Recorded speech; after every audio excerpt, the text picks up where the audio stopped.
This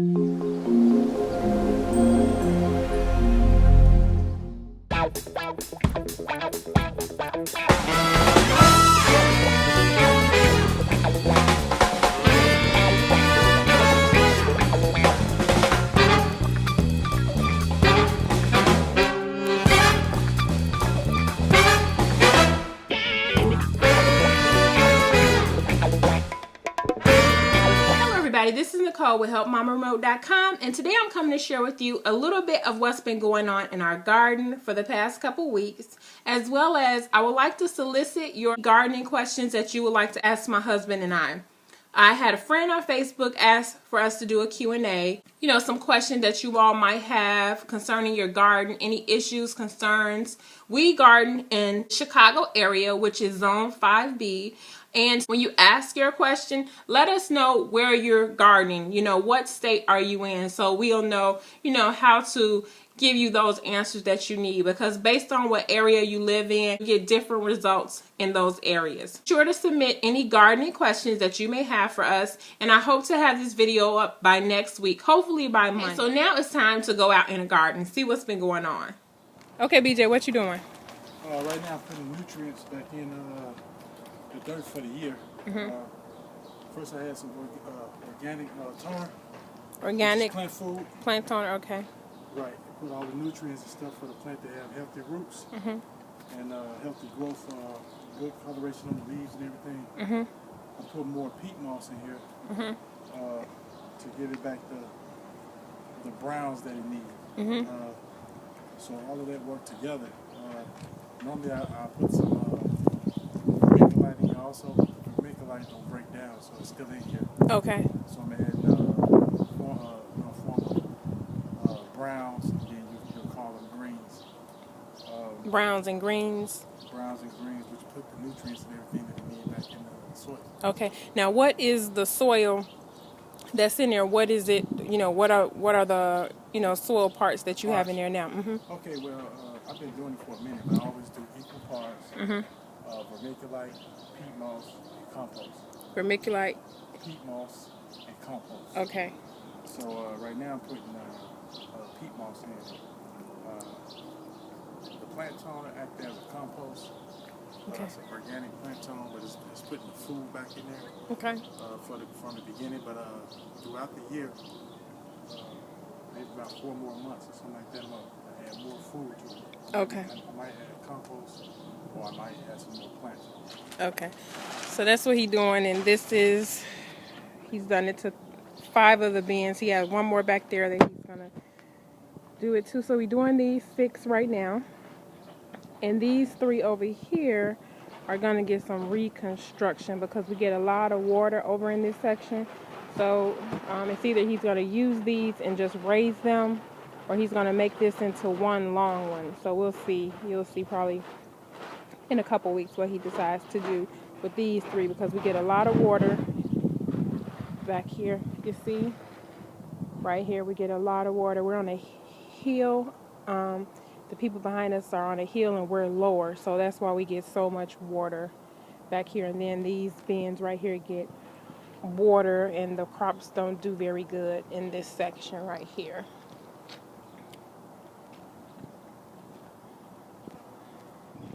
Okay, so this is what we have here. Now, if you remember before, we had a total of 9 4x4 boxes.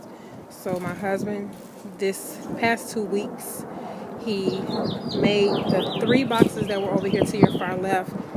He joined them together and made one long. So now this is a 4x16. So he has these together. And I'm trying to think of what else. Okay, so these are joined together, and we're going to grow potatoes in this one right here. So sweet potatoes will grow in here. Sweet potatoes are easier to grow when they're in a raised bed instead of in the ground, because you could find them, because they like trail under the ground and they're hard to find. So this large one over here will be for the sweet potatoes, which before we had the sweet potatoes, I think over in one of those bins all the way in the back. I think that's where we had them. And we have the hoops on the beds, as you can see. So they're like hoop houses. And like this one right here, my husband has plastic over. And you can see, though, those are tomatoes. He picked them up a little too early. I think he picked these up 3 weeks ago. And see, it was too cold. He hadn't had the beds ready yet. So they burned a little. So we're going to see if they make it through. If they don't make it, then we'll just get some more. So don't be so in a hurry to get your vegetables too soon, depending on where you are, because if you still have really cool nights, you're not going to be able to put anything out, if the ground is still cold. So like I say, hopefully they'll make it through. So we have the tomatoes in this bed, and we're going to put some marigolds down because the marigolds are good, compatible plant for those. So we're going to put some marigolds down with those. Okay, so those are tomatoes. And here we have the lettuce. This is the middle bed to the far right. So these are lettuce. And lettuce does real good in a cold, cool season. So they're going to do great. And we also have the tomatoes behind them. So when the sun, starts to, come up and get a little too hot, they will shade the lettuce. So that's why the lettuce is in the middle. And then here we have Swiss chard. And right here in the front row are cucumbers. And the reason I have cucumbers in here because I'm going to take the cucumbers and let them grow over to this bin. So we're going to have like an arch. Here we have some cabbage. And I'm not sure what else he's going to put in here. I forgot what our original plan was. So we still have to fill these. And thankfully the plastic, because today is cool. I'm sure it's about 50 degrees. It's pretty cool out here. Okay, so like I said, I don't remember what we're going to put in the rest of these. We talked about it the other day. I didn't write it down, so I don't remember. Okay, so, and here are some more little raised boxes that he has. This one right here, and this one right here. And then we have a small one over there. But I think he's going to break it down and make it larger or something like that. Use pieces of the wood and just make it bigger. Okay, now this is another work in progress here. This is around our patio.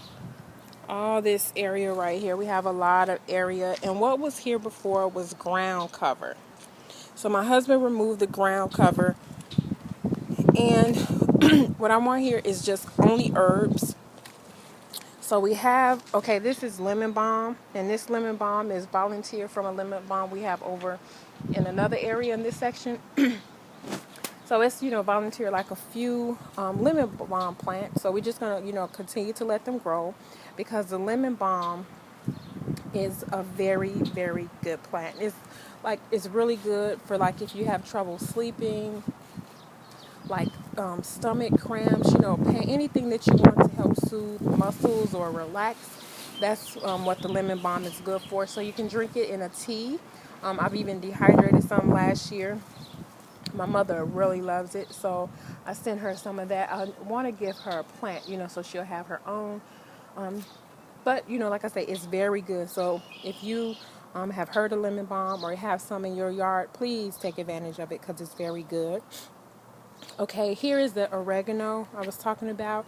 And over there we put some rosemary and strawberries. Now this here, I don't have any idea. This right here, I don't know what it is. I thought it was strawberries, but my husband said it's not. So I don't know. So eventually, like I say, after we get this section really cleared out, I'm going to put some more landscape fabric down and some mulch. But right now, I really want to take my time with this area because since we got up ground cover, and ground cover is very evasive, I want to make sure I can see it, when it grows. So when I see it, I can pull it up right away. So I'm not going to rush this area. This area may not be like, well, and for maybe 2 or 3 more years. But as long as I have the herbs that we buy, I put them right here, we'll be fine. But I just need to monitor this area. We also have a few weeds that have invaded the area that I need to get the weeder and get up. Some of the plants that I have, like my yucca, will stay there. I have a clematis right over here. I just cut it down because last year it didn't do so well. So I hope it just, does real well. I wasn't quite sure which clematis this was and how it grows back. So, but it's growing back, and it wraps around this pole right here. So, like I said, hopefully it does well. And let's see what else. Okay, here's another area. My husband just did this. And this was where my daughter's garden was. You see, like I said, we get a lot of water back here. But anyway, he moved up her little garden. Now, hers is to the left. Now, I think in one video I said she had a 4x4, but she has a 2x2. That's a 2x2 garden. And my husband made her that bigger one right there. And I'm sure you're going to end up using both of them. But this is her little section right here. Here we have 2 pear trees that we recently planted. There's one pear tree and there's another. This one has a lot of blooms. That one's, they're coming on kind of slow. And you need 2 pear trees to pollinate each other. So I don't know why that one isn't doing so well. So, like I said, we just been really working. I'm like really tired now. My body is hurt. Okay, so another thing I did my little the hummingbird and Orioles. This is where they'll come and eat. And I'm trying to think what else. I went to Aldi and I picked up a bird feeder. I'll show it to you in a second. And they had a bird feeding station, which is like a shepherd's hook with quite a few, like 4 hooks on it, you know, so you can have like a lot of bird feeders on one hook. But it was defected. I took it back twice. Took back the first one. The second one I got was defected as well, so I took it back and like, I just want my money back. So that's what I did with that. And I just went and bought a larger shepherd's hook, if you can see it over there. It's thicker, sturdier, and that's the brown bird feeder that I have on there. That's the new one. The red one is older, and then they have the heart open feeder. And if you remember that mesh feeder that I got the other day, I think I had it in one of my hauls. It's all the way to the very back. It's white. Those are for like the finches. So the birds eat over there, sunflowers and stuff. And then, like I say, this is where for my Orioles and hummingbirds. I have the oranges out. Like I say, I think they come like the end of April to May, the Orioles. So I just want to make sure they had something out. Now this one to the far right, the orange Oriole feeder that looks similar to a hummingbird feeder, I'm gonna move it a little close over to the left because I see it's in the sun, and they say you don't want them in the sun, you know, so the syrup won't go bad. I am going to eventually try to make my own syrup, but you know, it's kind of hard, you know, doing so much at one time. So we'll see. And these little things down here, these like glass balls I picked up like from the thrift store, I'll eventually move those too. I want them over here, but not quite sure where, because we have a lot of cleanup back here from a tree that fell and, you know, some stuff like that. So eventually I'll get all that up. But I'll move these 2 like amber glasses eventually up in this area, especially as the plants begin to fill in. So that's my little hummingbird feeding section. And over here is my bird feeding section. And I have those little stones at the bottom to kind of just keep it, because we get a lot of water back here when it rains.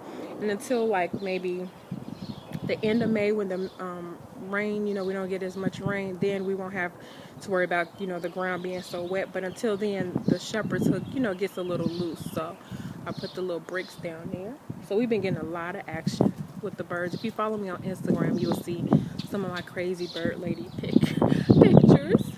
Okay, so here is the other lemon balm, and this lemon balm is the original, and all the other lemon balms, I think it was 2 original, this one and another one. So all the other lemon balms that we have throughout here, this area here, are from, you know, them transplants. See, I got some more weeds that I have to dig up, and a lot of purple coneflower has spread really, really well.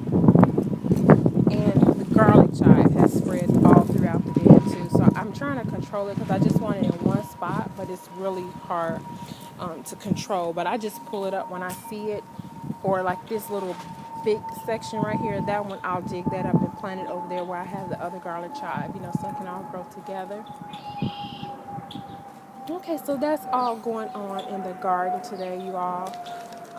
Hopefully In another few weeks, everything will be in order and the weather will be warmer. Thank you guys for watching. This is Nicole with HelpMomRemote.com.